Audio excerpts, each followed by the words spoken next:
사람들이 싫어하는 말 중 하나가 심판입니다. 심판. 세상에서 심판이 없다고 생각합니다. 사람들은. 심판은 종교에서나 하는 얘기지 세상에 심판이 어디 있어. 죽으면 끝이지. 대부분의 사람들이 그렇게 얘기를 합니다.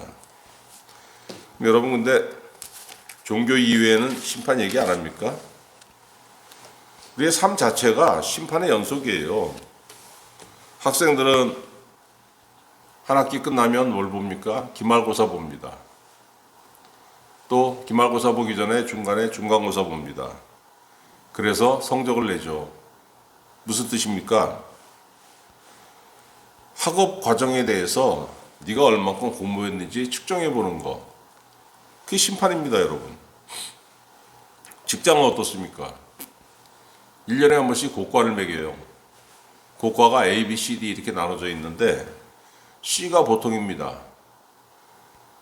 B를 연속 2번 맞으면은 특진을 합니다. 남들보다, 동기들보다 빠르게 승진을 하고 D를 연속 2번 맞으면은 내 후배가 나보다 먼저 승진을 해요. 뭡니까 여러분 이게? 심판하는 거예요. 네가 1년 동안 회사에서 어떻게 일을 했는지 심판하는 거. 그게 고과입니다. 여러분 심판은 뭐냐면은 내 행위에 대한 평가예요.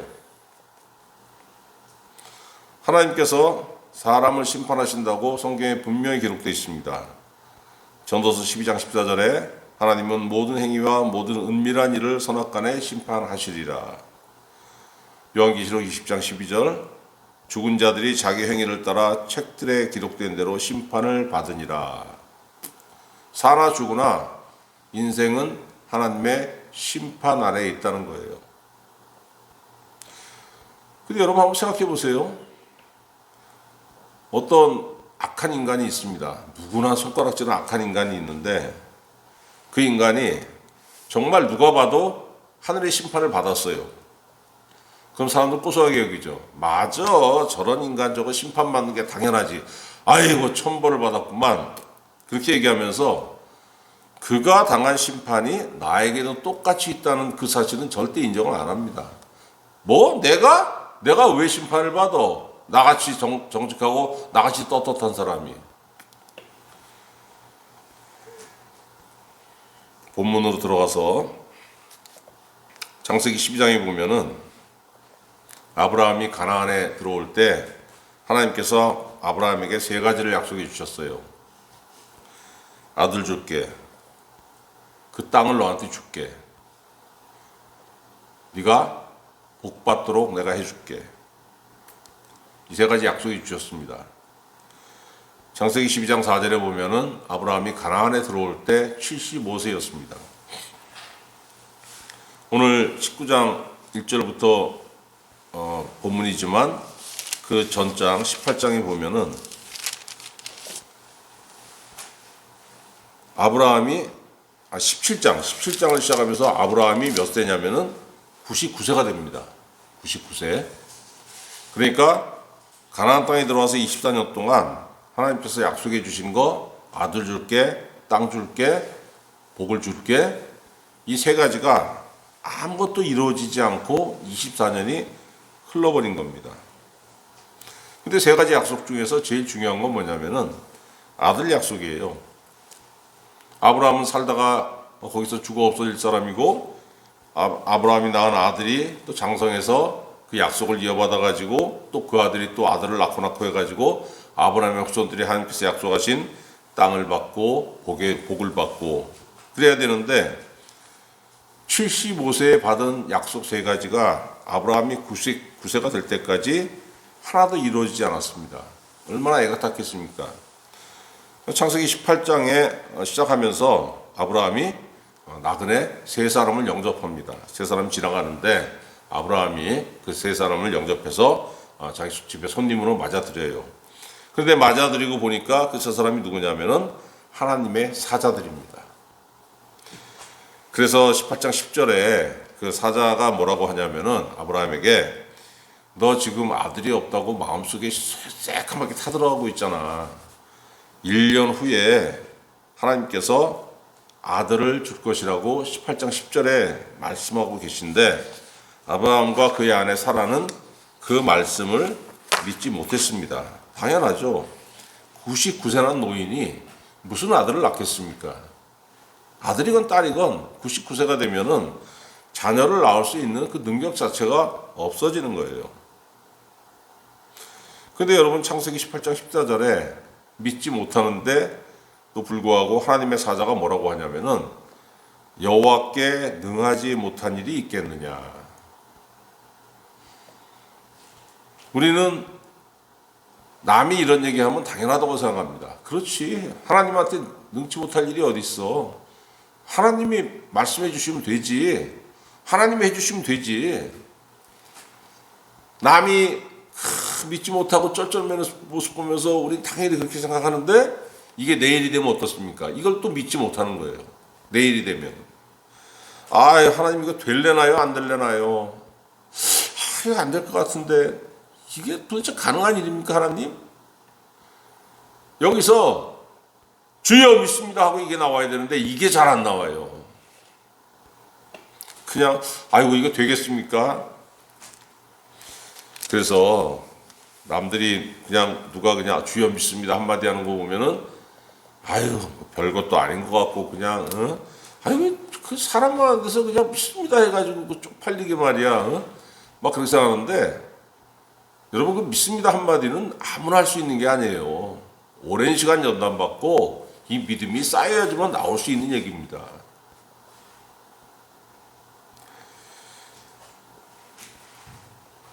아들을 내년에 확실하게 너에게 아들을 주겠다고 여호와의 사자가 하나님의 사자가 아브라함에게 확답을 주시고 두 번째로 하나님의 사자가 아브라함을 방문한 이유를 두 번째 목적을 말씀하시는데 뭐냐면은 소돔의 죄악을 심판하시기 위함이랍니다.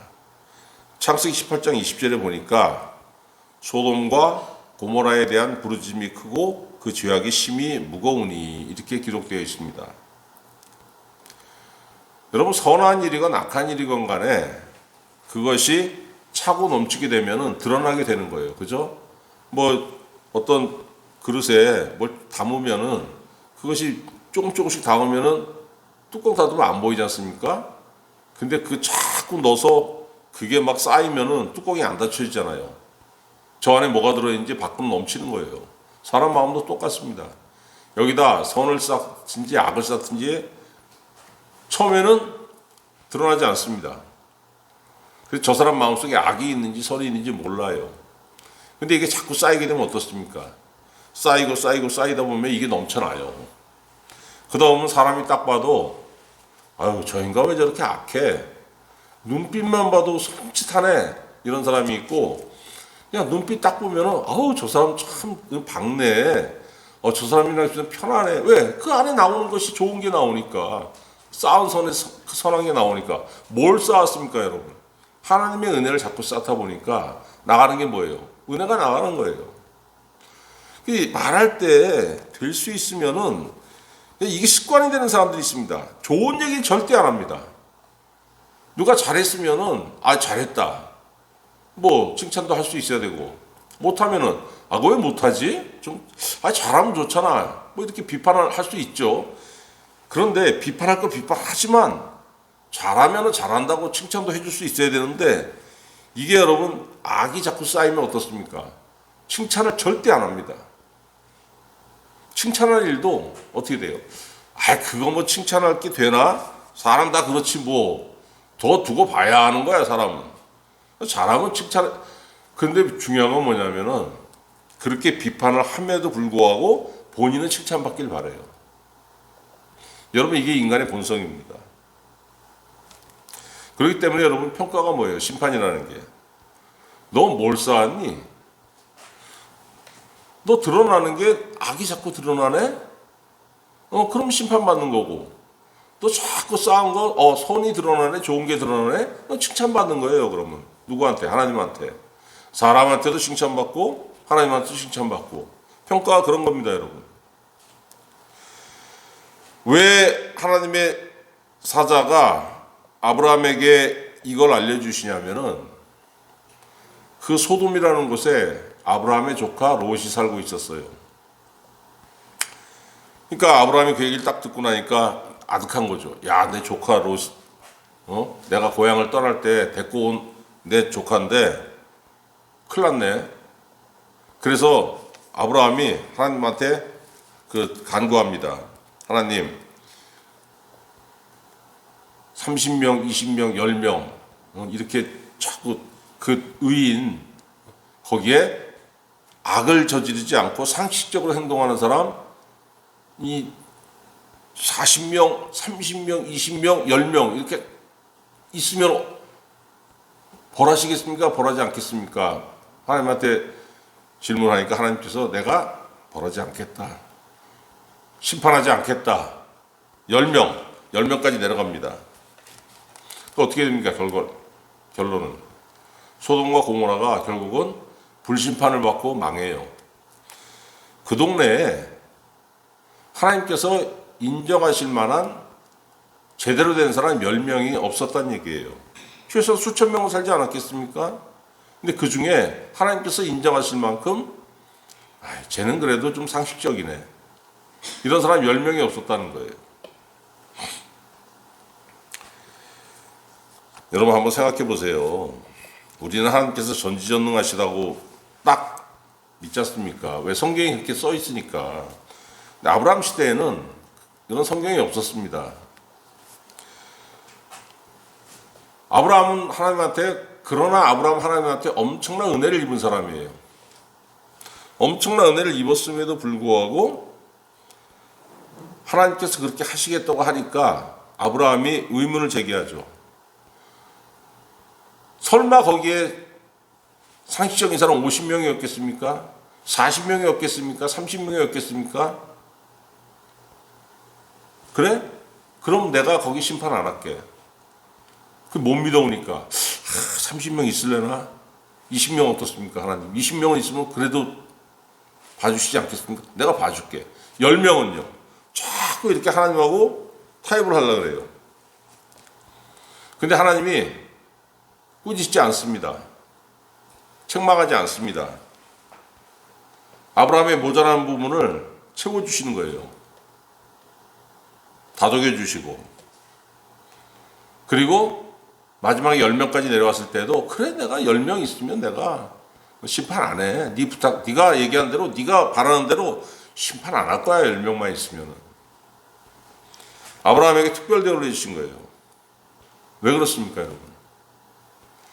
소돔 사람들은 어떤 사람들입니까? 창세기 18장 20절은 악한 사람들. 아브라함은 창세기 15장 6절 아브라함이 여호와를 믿으니 여호와께서 이를 그의 의로 여기셨더라. 아브라함이 말할 수 없는 중에 하나님께서 너 돼 말씀하시니까 아브라함이 믿었다는 거예요. 근데 그때 창세기 15장 읽어보면 아브라함이 도저히 그 하나님께서 약속하신 것을 믿을 수 없는 상황이었음에도 불구하고 하나님이 약속하시니까 믿었다는 겁니다.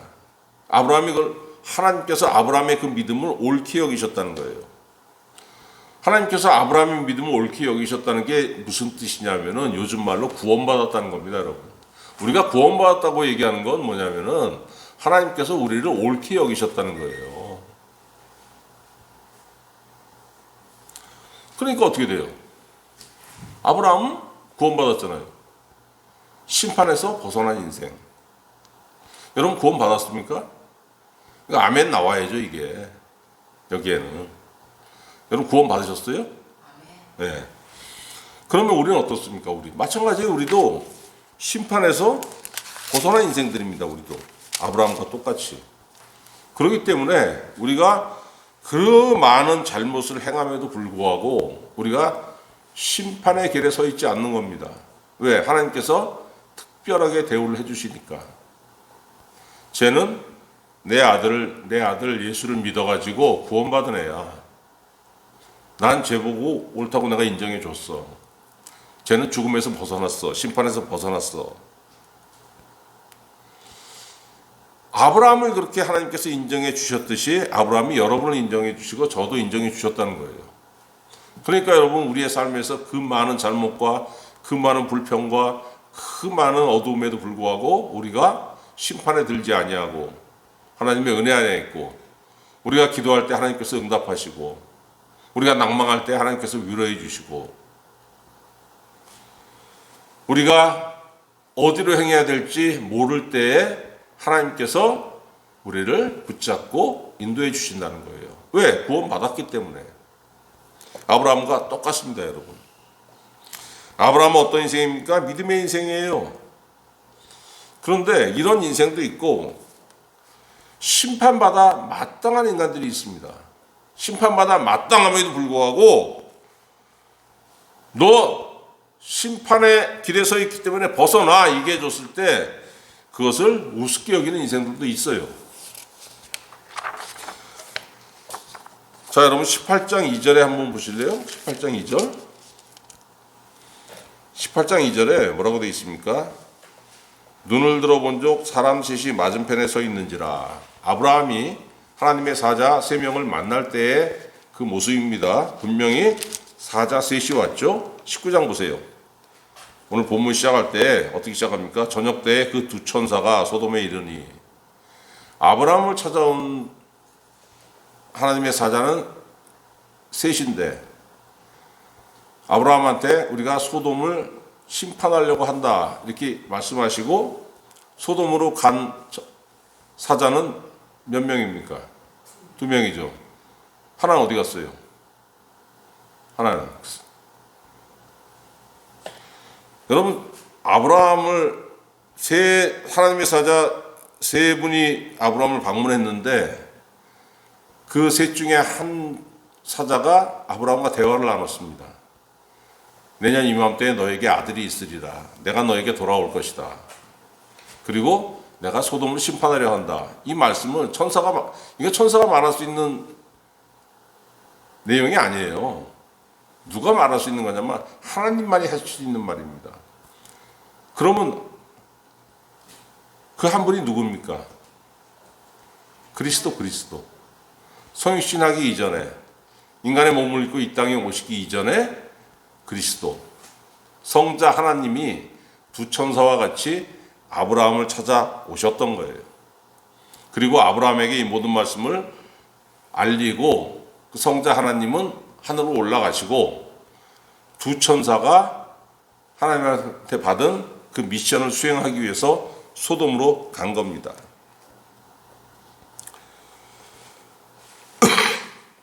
천사 둘이 소돔에 들어왔을 때 소돔 성문에 마침 앉아있던 롯이 그 천사를 보고서 자기 집으로 영접해 드립니다.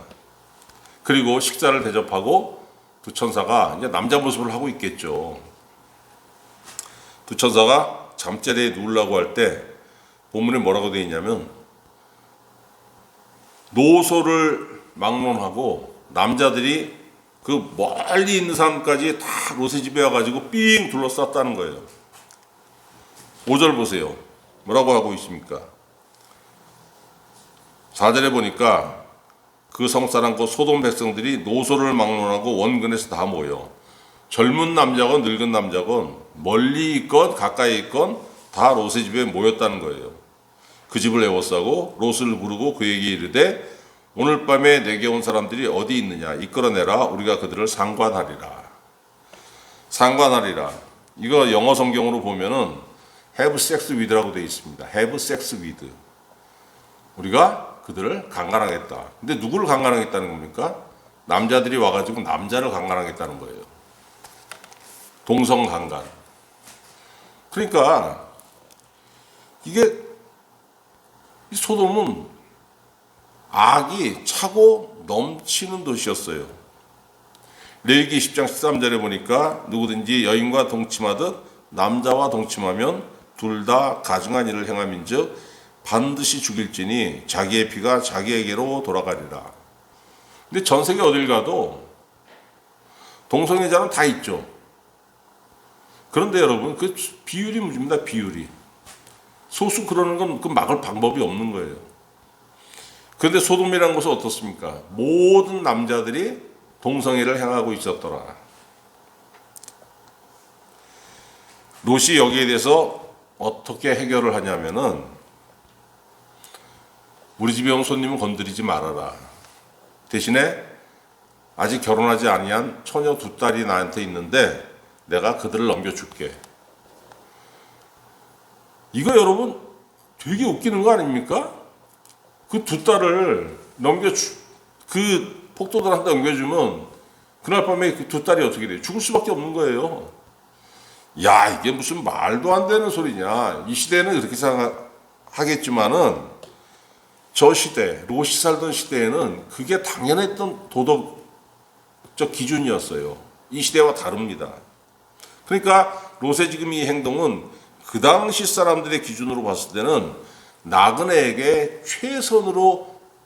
나그네를 최선으로 대접하고 있는 그 주인의 본보기였던 겁니다. 이게 그때 당시의 기준으로는. 롯이 이렇게 제안을 하니까 사람들이 어떻게 했습니까? 화를 더 냈죠. 아니, 저것은 원래 이 동네 사람도 아니고 저것도 한 20년 전에 한 4년 전에 우리 동네에 굴러들어온 저거 이방인 아니야. 저기 와가지고 우리가 시키면 그냥 고분고분 할 것이지, 왜 저게 이렇게 말이 많고 우리를 그냥 오히려 그냥 그 조종하려고 하네. 그래서 롯을 해치고 그냥 그 집 문을 부시고 들어오려고 그렇게 했습니다. 그랬더니 어떻게 됐어요? 천사 둘이 나와서 롯을 딱 붙잡고 집으로 끌어들이고 하나님의 능력으로 폭도들의 눈을 어둡게 해가지고 롯의 집 대문을 못 찾게 했습니다.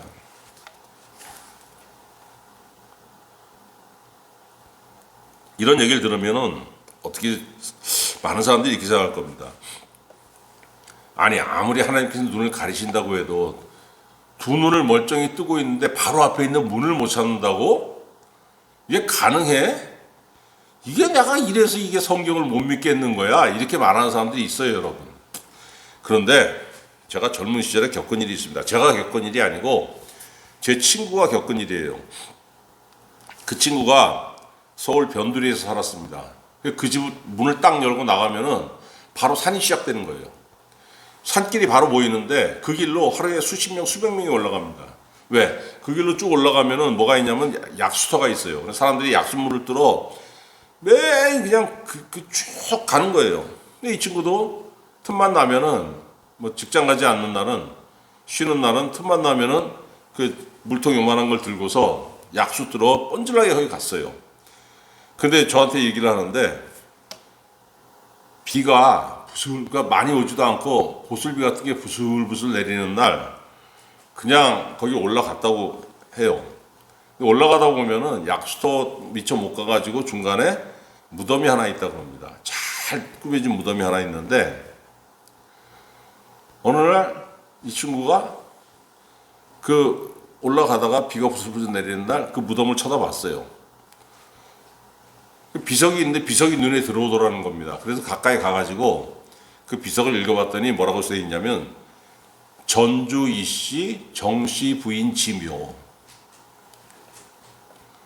그러니까 이 부인은 정씨인데 전주 이씨 그 남자에게 시집을 와가지고 거기 살다가 죽은 사람입니다. 그 사람이 묘라는 거예요. 그런데 이 친구가 그 비석을 읽고 보는 순간에 쉬운 거예요. 쉬었다 그러죠, 보통. 자, 거기서 약수를 뚫어 올라가야 되는데 올라가는 길은 보이는데 내려가는 길을 못 찾겠다는 거예요. 내려가는 길을. 그러니까 거기 지원자원 올라가는 게 아니고 유명한 약수터라서 하루에 수십 명, 수백 명이 쭉 올라가는데 다른 사람들이 약수물 떠가지고 내려가는 게 그게 보여요. 근데 자기는 그 길을 못 가겠다는 거예요. 길이 안 보이더래요, 자기 눈에는. 사람이 내려가는 게 보이는데 길이 안 보이더라는 겁니다, 자기한테는. 이게 그냥 홀려놓으니까. 야, 너 그래서 어떻게 했냐? 제가 물어보니까 그 산을 넘어버렸대요. 내려가는 길을 못 찾겠으니까. 산을 넘어가면 경기도잖아요. 서울 변두리니까. 경기도로 쭉 넘어가서 거기서 택시 타고 집에 왔답니다. 약수통 하나 대롱대롱 들고. 귀신한테 홀려도 길을 못 찾는데 하물며 하나님의 능력으로 그 사람들 눈을 가렸으니까 바로 앞에 있는 문을 못 찾는 겁니다, 여러분. 천사들이 롯에게 뭐라고 했습니까? 우리는 하나님의 사자라고 자기들의 정체를 밝히고 여기 왜 왔는지 심판으로 왔다. 심판이 임박했으니까 네가 살려야 될 가족들을 성 밖으로 데리고 나가라고 얘기했어요. 자, 자기 딸들이 아직 결혼 안 했는데 정혼자가 있었지 않습니까? 딸이 둘이니까 정혼자들, 그러니까 예비 사위들이 2명이 있는데 롯이 그들에게도 얘기를 해주고 피하라고 얘기를 했는데 뭐라고 했습니까? 14절에 같이 읽어봅시다. 시작. 롯이 나가서 그 딸들과 결혼할 사위들에게 말하여 이르기를 여호와께서 이 성을 멸하실 터이니 너희는 일어나 이곳에서 떠나라 하되 그의 사위들은 농담으로 여겼더라. 아이고, 무슨 멀쩡한 대낮에 심판을 말씀하십니까? 세상에 심판이 어디 있어요? 아유, 저 영감님 노망 나셨네. 이 사위들뿐만이 아니고 대부분의 사람들은 심지어 믿는 사람 중에도, 그러니까 믿는 건지 아닌 건지 모르겠는데 교회 다니는 사람들 중에도 심판을 믿지 못하는 사람들이 가끔 있습니다. 근데 여러분, 이건 주님이 직접 말씀하셨어요. 그런 사람이 있을 거라고. 마태복음 24장 38절에 홍수 전에 노아가 방주에 들어가던 날까지 사람들이 먹고 마시고 장가들고 시집가고 있으면서 홍수가 나서 그들을 다 멸하기까지 깨닫지 못하였으니 인자의 임함도 이와 같으리라. 노아의 때, 창세기 6장 아닙니까? 그때에도 예수님 오시기 몇천 년 전이죠. 그때가. 그때에도 심판이라 그러면은 우습게 여기고 홍수가 나가지고 죽기 직전까지 먹고 마시고 시집가고 장가가고, 먹고 마시고 시집가고 장가가는 게 뭐 큰 일입니까? 그거 당연한 일이죠. 근데 그것만 안다는 거예요. 그거에 환장했다는 거예요. 세상 살다 보면은 하나님도 생각할 줄 알아야 되고 내 삶이 지금 어느 길로 가고 있는지 하나님의 뜻에 비춰가지고 한번 간간히 점검도 해야 되고 그래야 되는데 그런 것이 전혀 없고 눈앞에 있는 거 금덩어리만 캘라 그러고 세상에 있는 것만 그 욕정에 눈이 멀어가지고 그렇게 사니까 그 사람들한테 심판이라는 거 듣기에 거북한 얘기가 되는 것이고 싫은 거죠. 예수님 말씀하셨잖아요. 노아의 때도 그렇고 예수님 2000년 전에 지금도 그렇고 내가 재림할 때, 그러니까 이 이유입니다. 아직도 예수님 재림 안 하셨으니까 예수님 재림하실 때까지 사람들은 계속 그렇게 산다는 거예요. 심판 같은 소리 하고 있네. 비웃으면서 롯의 사위들처럼. 여러분, 그리고 가면 갈수록 그 조롱은 더 심해지죠. 교회가 잘못하는 것도 물론 있죠. 근데 그럴 수밖에 없는 거 아닙니까? 사람이 모여 사는 곳인데 왜 사소한 잘못들이 없겠어요? 물론 그 중엔 엄청난 비리가 터지고 그런데 그건 극히 드물지 않습니까? 그런데 마치 교회가 존재하면 안 될 것처럼 구원을 얘기하면은 그냥 비웃고 저는 그런 것들을 보면서 무슨 생각이 드냐면은 그래 뭐 교회 욕먹으면 욕먹을 수 있지. 근데 사람들이 다 욕한다고 해가지고 중요한 건 그 욕하는 게 중요한 게 아니고 누가 뭐라고 해도 교회에는 하나님의 손길이 있다는 거예요. 왜? 오직 교회를 통해서만 하나님께서 사람을 구원하시니까. 불쌍한 게 뭐냐면은 교회를 욕하는 사람이 불쌍한 겁니다. 좋다, 욕해라. 나도 안 믿을 때 욕했어. 그런데 중요한 건 뭐냐면은 네가 회개하고 돌아와야 되는 거 아니냐. 그래야 심판의 길을 면하는 거 아니냐. 근데 살면 살수록 좀 사람이 나이 먹으면은 겸손해지는 게 있어야 되는데 나이가 70이 되건 80이 되건 여러분, 죽으면요, 누구나 죽잖아요, 누구나. 사람 반드시 심판받습니다. 왜? 그 삶을 평가받아야죠. 어떻게 살았는지. 히브리서 9장 27절, 한 번 죽는 것은 사람에게 정해진 것이요, 그 후에는 심판이 있으리니. 누구도 피해갈 수 없는 게 죽음이고, 누구도 피해갈 수 없는 게 죽음 후에 심판이에요. 하나님의 말씀 듣는 사람이 심판을 면합니다. 내세뿐만 현세에서도 출애굽기 보면 모세가 재앙을 예고하잖아요. 그냥 갑자기 재앙이 닥치는 게 아니고 10가지 재앙이 이집트에 임할 때 모세가 항상 예고를 했어요. 7번째 재앙, 우박을 예고를 했습니다. 다 코웃음 치는데 6번째까지 다 맞았거든. 7번째 우박이 전국에 들이닥치라고 재앙 예고하니까 출애굽기 9장 20절에 바로의 신하 중에 여호와의 말씀을 두려워하는 자들은 그 종들과 가축을 집으로 피하여 들였으나 여호와의 말씀을 마음에 두지 아니하는 사람은 그의 종들과 가축을 들에 그대로 두었더라. 결과가 어떻게 됐냐면은 그 우박 막 돌덩이만한 게 떨어지니까 자기 종들과 자기 가축을 들에 둔 사람들은 다 맞아 죽었다는 거예요.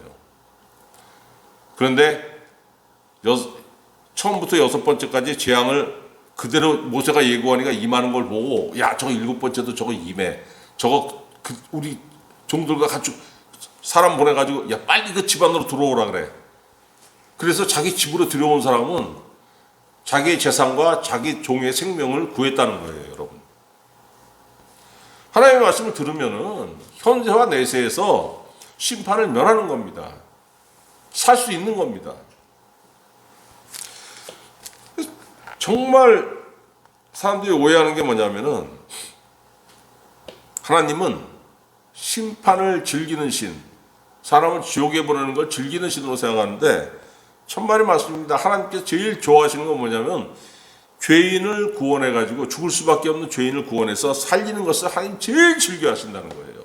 에스겔 18장 23절, 주 여호와의 말씀이니라 내가 어찌 악인이 죽는 것을 조금인들 기뻐하랴.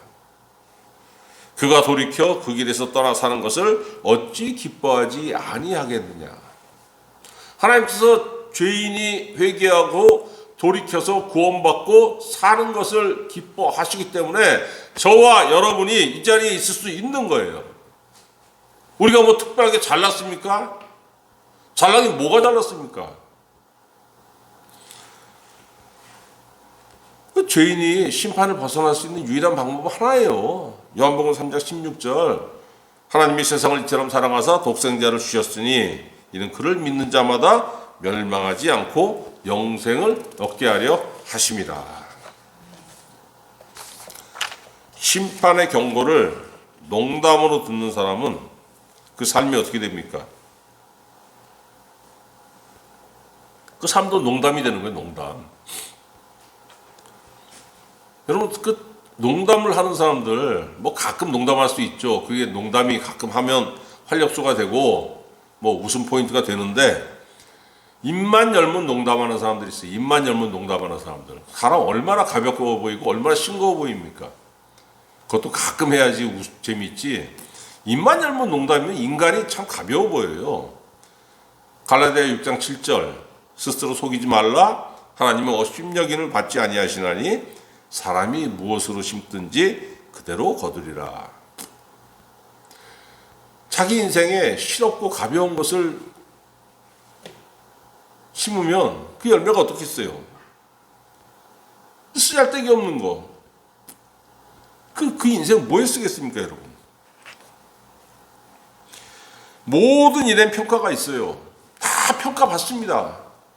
내가 남을 평가하기도 하고 남이 나를 평가하기도 하고, 직장에서도 평가받고, 평가에서 불합격하면 어떻게 됩니까? 사장이 불러다가 그동안 수고했어. 수고했는데 뭐 우리 이제 관계는 여기서 끝냈으면 좋겠어. 해고당하는 거예요. 평가가 있으니까 해고당하는 겁니다, 여러분. 그런데 심판을 없다고 농담으로 여기는 사람도 어떻습니까? 내 인생에 평가 없어.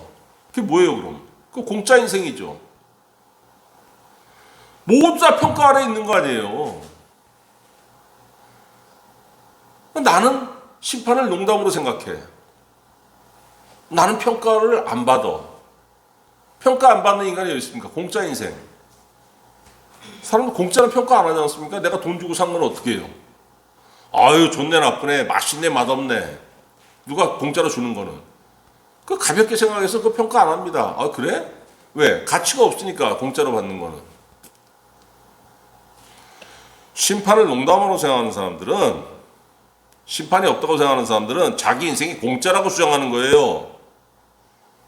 인생이 공짜면 어떻게 되는 겁니까? 알맹이가 없잖아요. 껍데기 인생, 껍데기 인생. 껍데기 인생. 마태복음 3장. 세례 요한이 뭐라고 했습니까? 껍데기 쭉정이는 모아서 불에 태워버리고 알곡은 모아서 곳간에 들이고. 얼마나 여러분 이게 비참해요. 주님의 말씀을 마음에 담는 사람은 심판을 벗어나서 열매를 맺습니다. 은혜의 열매. 요한복음 15장 5절. 나는 포도나무요 너희는 가지라. 그가 내 안에 내가 그 안에 거하면 사람이 열매를 많이 맺나니 나를 떠나서는 너희가 아무것도 할 수 없습니다. 아멘. 여러분 분명하게 알아야 될 게 뭐냐면은 주님 분명히 말씀하셨어요. 나를 떠나서 너희가 아무것도 할 수 없습니다. 너희가 아예 은혜 안에 들어오지 않은 사람이라면 해당 안 되는데 너희가 내 안에 들어왔어. 주님의 은혜 안에 들어온 사람은 그때부터 죽을 때까지 평생 주님과 함께 있어야 되는 거예요.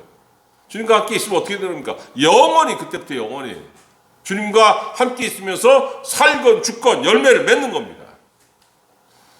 분명히 말씀하셨잖아요. 나를 떠나서는 너희가 아무것도 할 수 없습니다. 그런데 주님을 떠나지 않고 주님과 영원히 함께하게 되면 하늘 생명으로 살게 되는 거예요. 그 사람. 살다 보니까 여러분 인생에는 참 여러 가지 위기가 있습니다. 본인의 위기, 가족으로 인한 위기, 친구로 인한 위기, 건강 때문에 찾아오는 위기도 있고. 말씀을 무시하는 사람은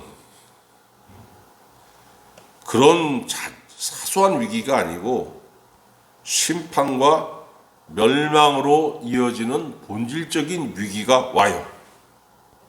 그런데 하나님은 말씀을 통해서 우리를 구원하시고 은혜 안에서 영원토록 하나님의 은혜로 살아갈 수 있도록 우리에게 베푸셨어요. 생명과 은혜의 말씀이 여러분의 심령 속에 있어서 여러분의 삶이 농담으로 흐르지도 않고